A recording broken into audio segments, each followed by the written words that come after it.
ସ୍ଥାନୀୟ ସରସ୍ୱତୀ ଶିଶୁ ମନ୍ଦିର ଓ ଉଚ୍ଚ ମାଧ୍ୟମିକ ବିଦ୍ୟାଳୟ ଘୋଡ଼ାବଜାର ପରିସରରେ ମା ସରସ୍ୱତୀଙ୍କ ପୂଜନ ଉତ୍ସବ ମହା ଆଡ଼ମ୍ବରରେ ପାଳିତ ହୋଇଯାଇଛି। ଏହି ଦିବସରେ ନୂତନ ନାମ ଲେଖା ନିମନ୍ତେ ବିଦ୍ୟାରମ୍ଭ ସଂସ୍କାର ଯଜ୍ଞ ତଥା ନେତାଜୀ ଜୟନ୍ତୀ, ପୂର୍ବ ଛାତ୍ର ଦିବସ ଓ ବୀର ସୁରେନ୍ଦ୍ର ସାଏ ଜୟନ୍ତୀ ଉତ୍ସବ ଭାଇ ଭଉଣୀମାନଙ୍କୁ ନେଇ ପାଳିତ ହୋଇଯାଇଛି। ଏହି ଅବସରରେ ମା ସରସ୍ୱତୀଙ୍କ ପୂଜା ଉତ୍ସବରେ ସମ୍ପାଦକ ଅରବିନ୍ଦ ଶତପଥୀ, ବିଦ୍ୟାରମ୍ଭ ସଂସ୍କାର ଯଜ୍ଞର ପ୍ରଧାନ ଆଚାର୍ଯ୍ୟ ପ୍ରସନ୍ନ କୁମାର ପ୍ରଧାନ, ସୁନ୍ଦରାକାଣ୍ଡ ଓ ଶୁଭାଶ୍ରୀବାଦ୍ରରେ ଅଧ୍ୟକ୍ଷ ଅରବିନ୍ଦ ଦାସ କର୍ତ୍ତା ରୂପେ କାର୍ଯ୍ୟ ସମ୍ପାଦନ କରିଥିଲେ। ମା ବାଗଦେବୀ ସମସ୍ତଙ୍କୁ ବିଦ୍ୟା, ବୁଦ୍ଧି ତଥା ଜ୍ଞାନ ପ୍ରଦାନ କରି ବସନ୍ତ ପଞ୍ଚମୀର ଶୁଭେଚ୍ଛା ଓ ଶୁଭକାମନା ସ୍ଥାନୀୟ ବିଦ୍ୟାଳୟ ପରିଚାଳନା ସମିତିର ସମସ୍ତ ସଦସ୍ୟ ଓ ସଦସ୍ୟଙ୍କ ଦ୍ୱାରା ପ୍ରଦାନ କରାଯାଇଥିଲା। ଶିଶୁ ଭାଇ ଭଉଣୀମାନଙ୍କର ପୁଷ୍ପାଞ୍ଜଳି କାର୍ଯ୍ୟକ୍ରମ ସମାପନ ପରେ ପ୍ରସାଦ ସେବନ କରି ଆନନ୍ଦ ଓ ଉତ୍ସାହ ମନରେ ଗୃହକୁ ଫେରିଥିଲେ। ଦଶମ ଶ୍ରେଣୀ ବୋର୍ଡ ପରୀକ୍ଷା ପୂର୍ବରୁ ସେମାନଙ୍କର ପିତାମାତା ତଥା ଶିଶୁମାନଙ୍କୁ ସ୍ଥାନୀୟ ବିଦ୍ୟାଳୟ ତରଫରୁ ଏକ ସୁନ୍ଦରକାଣ୍ଡ କାର୍ଯ୍ୟକ୍ରମ ମାଧ୍ୟମରେ ଆଧ୍ୟାତ୍ମିକ ବାତାବରଣ ସୃଷ୍ଟି ହୋଇପାରିଥିଲା।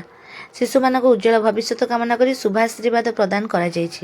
ସଭାପତି ଡକ୍ଟର ଅଭିମନ୍ୟୁ ଭୂୟାଙ୍କ ଅଧ୍ୟକ୍ଷତାରେ ଏବଂ ସମସ୍ତ ଗୁରୁଜୀ ଗୁରୁମା ସେବକ ସେବିକାଙ୍କ ସହଯୋଗରେ ସମସ୍ତ କାର୍ଯ୍ୟ ସୁଚାରୁ ରୂପେ ସମ୍ପାଦିତ ହୋଇଛି।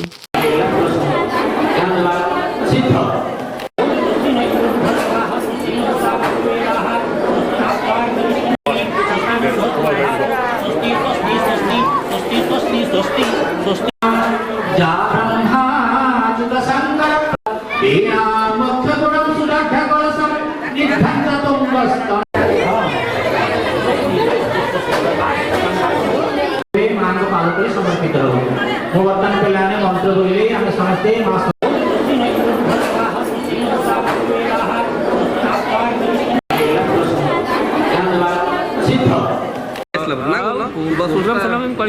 सिद्ध